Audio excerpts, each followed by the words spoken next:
Bounce back or fall off completely? It's Aston Villa versus Ajax. It's the second leg of the Europa Conference League round of 16. Let's talk Villa. That is right. After yesterday's capitulation and bottle of the Spurs game, thanks for all the views and comments and etc on that video. If you guys did miss that video, go to my channel, the last video on my channel, get a good discussion around Villa's performance against Tottenham there. But the fallout from that game, if I wheel over and just do like the little newsy bit of this, Emery has called for his players to be a little bit calmer effectively and not lose our heads and stay composed, which obviously came from the John McGinn sending off. Speaking of John McGinn, in terms of this game against Ajax, I don't believe that 3-match ban that he will serve will have any impact on European games, so he should be available for Ajax on Thursday unless I am wrong, but I'm pretty sure that he will be available for selection, and we'll get onto my lineup for that game a little bit later on.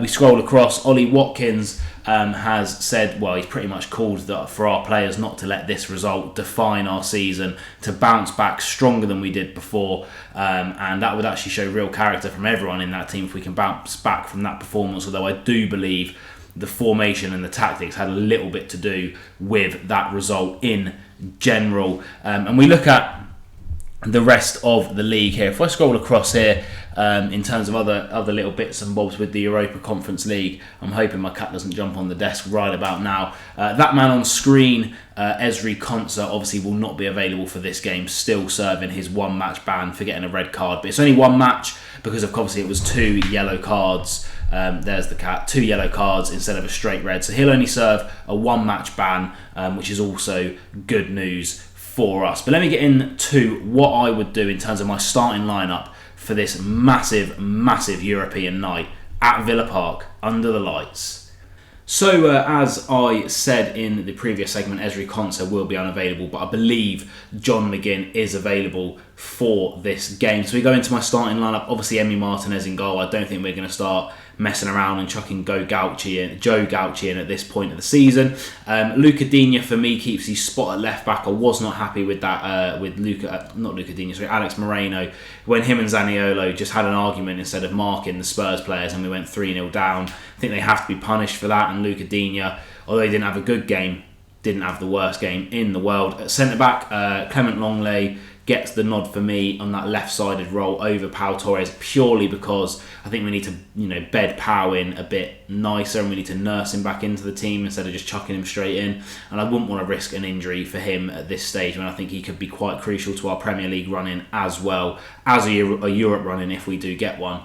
So Longley starts again for me. He's a lone player. He's a little bit more dispendable and disposable in the terms of he gets injured for us, I think. So yeah, I'd rather protect our 30+ million player. And then Diego Carlos for me is the natural right-footed replacement for Ezri Konsa, with Matty Cash keeping his spot at right back. The midfield, I've gone for John McGinn on the left, and we'll get on to why a little bit later on. I don't think JJ is going to be ready and available for this game, so I think he gets the nod.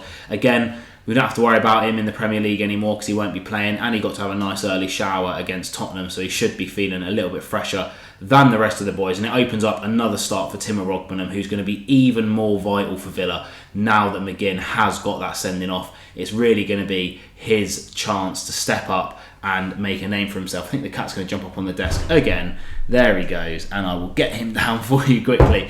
And Douglas Luiz obviously starting next to Tim as well. I think these minutes are just going to be vital for Tim in terms of going forward and the rest of the season, especially the next 3 Premier League games. And then Leon Bailey obviously comes in on the right-hand side, not playing up front with his back to goal. He goes straight in on the right to run directly at the Ajax defence for hopefully 70+ minutes. And then Ollie Watkins up front, obviously our only fit striker. And again, another player who I think for the run-in will be vital, because I cannot stand Zaniolo and I don't want to see him in a Villa shirt ever again. Whether it's, I've seen some stuff on Twitter today about his sort of mental health and stuff like that. fine. I hope he gets better. I hope he sorts that out if that is the case. The psychological impact of his betting thing that came out with him and Tonali. But he shouldn't play for Villa again this season. We can't be risking a player that's going through those types of things as well. Go get the help, and hopefully he can get his career back on track. But he has just not been good in the slightest. So I think it's Morgan Rogers' time to stand up in this Villa team, and he needs to start getting minutes under his belt. That's why I would start him against Ajax. And he needs to get minutes. He needs to get his legs fresher, and hopefully maybe even get his first Villa goal. And what a day it would be to get that Villa goal indeed. And that is what I would do.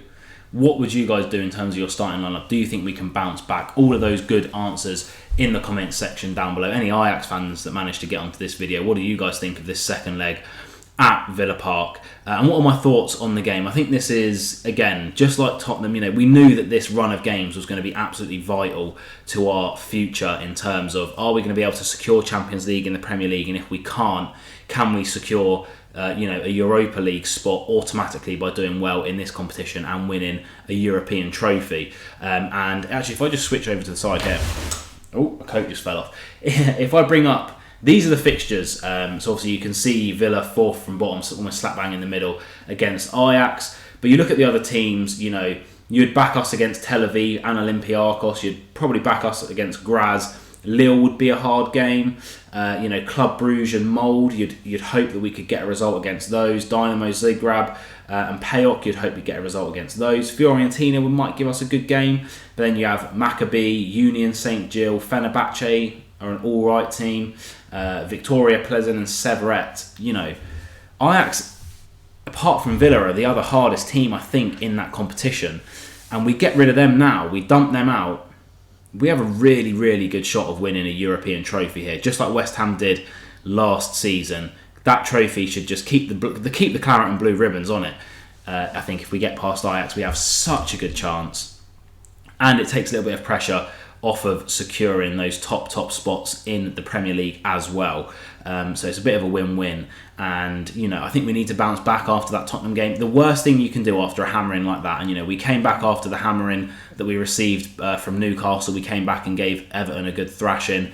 And Everton, who are not a bad team, by the way, you take away their points deduction, they'd be around mid-table. And I think the real sort of defining characteristic of a team that takes these losses, and don't forget, every team can lose like this. It happens to the best teams in the world sometimes. It just happens. I'm not saying that we are one of the best teams in the world, but I'm just saying it happens. And the real thing that defines them is how they come back from those defeats and how they play going forward in the immediate future. And we have a chance now, 3 days after that defeat, or 4 days, to show what we're made of, like Ollie Watkins said, and not let that defeat define us. Is it going to be playing in the players' head? Of course, and we haven't been playing well at Villa Park this season. And we should be bitterly disappointed and angry at the team and the players and the tactics for that game in Tottenham. But now that's in the past. We need to switch focus off of the Premier League. The players need to reset, which I'm sure they'll be doing today, tomorrow and Wednesday at Bodymoor Heath.